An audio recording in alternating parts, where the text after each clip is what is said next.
Au Burkina Faso, les avocats de la famille de Thomas Sankara demandent l'extradition de Blaise Compaoré, condamné ce mercredi à la prison à perpétuité par le tribunal militaire de Ouagadougou pour son implication dans l'assassinat de Thomas Sankara en octobre 1987.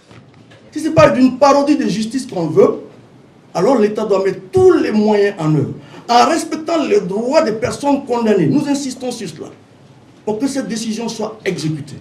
S'ils doivent maintenant, après avoir droit à une grâce, à une amnistie, que ça se fasse dans les règles de l'art. C'est tout. Et moi, j'espère que la Côte d'Ivoire comprendra que ce jour-là, une question du destin d'un pays, et même peut-être d'un continent.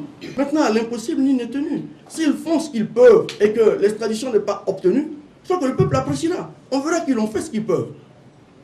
Et puis pour moi, ce ne serait même pas juste, à l'endroit des autres détenus, qu'eux soient condamnés, eux sont ici, parce qu'ils n'ont pas voulu fuir, et que les autres, on les laisse tranquilles là où ils sont.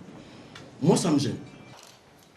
Au pouvoir pendant 27 ans et exilé en Côte d'Ivoire depuis sa chute en 2014, l'ancien président burkinabé a été reconnu coupable d'avoir commandité le meurtre de son prédécesseur Thomas Sankara, tué lors d'un coup d'État il y a 35 ans.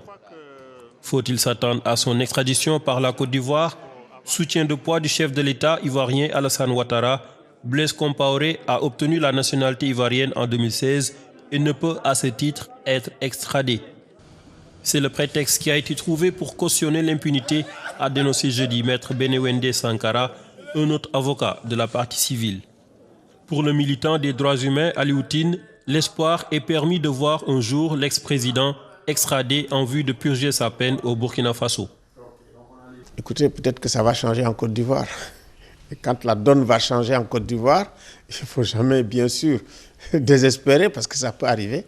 Il pourrait peut-être être extradé chez lui et, bien sûr, purger sa peine.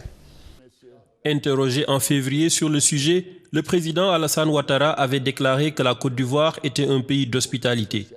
Je pense que tout cela se fera en temps opportun, avait-il ajouté. Selon Aliou Tine, l'absence d'extradition est un nouveau signe de l'impunité dont bénéficient certains dirigeants sur le continent. Pour toute l'Afrique, de manière générale, je pense que la question de l'impunité, qui est un véritable cancer pour nos institutions, qui est un véritable cancer pour nos sociétés, vraiment l'impunité doit être combattue par le renforcement de la justice, par le renforcement des moyens à la fois humains, financiers et je dirais même juridiques des gens qui jugent et que vraiment qu'on respecte l'égalité des citoyens devant la justice. C'est extrêmement important. Absent du procès, l'ex-président Blaise Compaoré, le commandant de sa garde Hyacinthe Kafando en fuite depuis 2016 et le général Gilbert Diendéré, un des chefs de l'armée lors du putsch de 1987, ont été reconnus coupables d'attentats à la sûreté de l'État. Kafando a en outre été reconnu coupable d'assassinat, Compaoré et Diendéré de complicité d'assassinat. Ces deux derniers ont cependant été acquittés des faits de recel de cadavres pour cause de prescription. Le tribunal a également maintenu les mandats d'arrêt émis à l'encontre de Compaoré et de Kafando.